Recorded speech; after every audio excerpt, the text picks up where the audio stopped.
বাংলাদেশে পেট্রোল ও অকটেন উৎপাদন হলেও কেন বারবার ঘাটতির খবর শোনা যায়, এই প্রশ্ন অনেকের মনেই।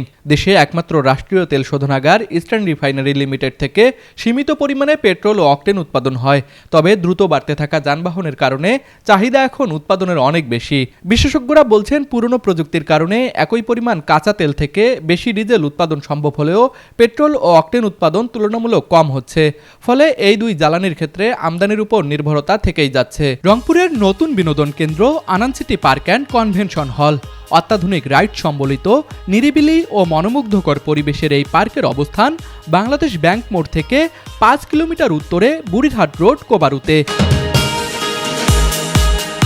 আনন্দ city park and convention hall বিনোদনের বিশ্বস্ত ঠিকানা।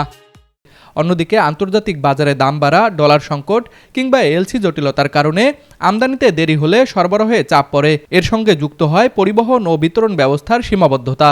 কিছু ক্ষেত্রে অতিরিক্ত মজুদ বা সিন্ডিকেটের অভিযোগও রয়েছে, যা বাজারে কৃত্রিম সংকট তৈরি করতে পারে। অনেকেই অভিযোগ করছেন, বেসরকারি কনডেনসেট রিফাইনারি ইউনিটগুলো দাম বাড়ার আশায় সরবরাহ কমিয়ে দিয়েছে, যার কারণে তৈরি হয়েছে কৃত্রিম সংকট। সব মিলিয়ে উৎপাদন কম, চাহিদা বেশি, আমদানি নির্ভরতা আর অবৈধ মজুদ, এই কারণে মূলত দেশে পেট্রোল ও অকটেনের ঘাটতি দেখা দিয়েছে।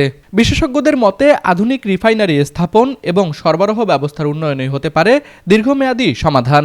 তুষার আচার্য, ডেস্ক রিপোর্ট, RCTV।